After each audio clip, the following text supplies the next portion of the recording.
शुभ सकाल बंधुरा আমি আমার ঠাকুর দিয়ে শুরু করছি আজকে দিনটা। আজকে হচ্ছে বছরের শেষ।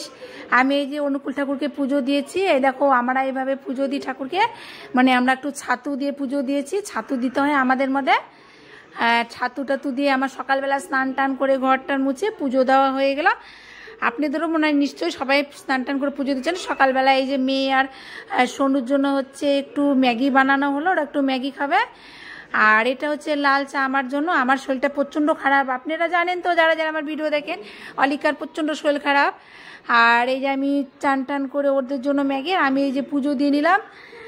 আর হচ্ছে আজকে হলো চৈত্র সংক্রান্তিতে আজকে আমি কি রান্না করব, আমাদের মধ্যে কি রান্না করে, আপনাদের মধ্যে কি রান্না করে এটা তো আমার জানা নেই। আমাদের মধ্যে কি রান্না করে সেজন্য আমার পুরো ভিডিও আপনাদের দেখতে লাগবে। প্লিজ আপনারা পুরো ভিডিও দেখেন, আপনাদের নিশ্চয়ই ভালো লাগবে।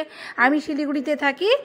আর আপনাদের ওখানে কি খান আপনারা চৈত্র সংক্রান্তি লাস্ট দিন, সেটাও আপনারা জানাবেন। প্লিজ কমেন্ট করবেন, যদি ভালো লাগে তো কমেন্ট করেন, খারাপ লাগলো কমেন্ট করবেন। যদি আমার মতন হয় একই রকম তাহলে প্লিজ জানাবেন। এই আজকে আমাদের শুক্তো হবে, টক ডাল হবে, তিতে ডাল হবে, পাট শাক হবে।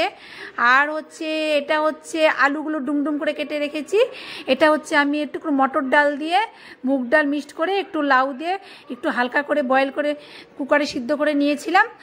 আর হচ্ছে আমাদের কাঁঠাল কাটা হচ্ছে। এই যে কাঁঠাল কাটছে হচ্ছে আমার বড় মশাই, কারণ আমি কাঁঠাল কাটতে পারি কিন্তু আমার শরীর খারাপ বলে কাঁঠাল কাটতে পারলাম না, বড় কাটলো। আর এই যে 5 রকমের আমি ভাজা করে নিলাম।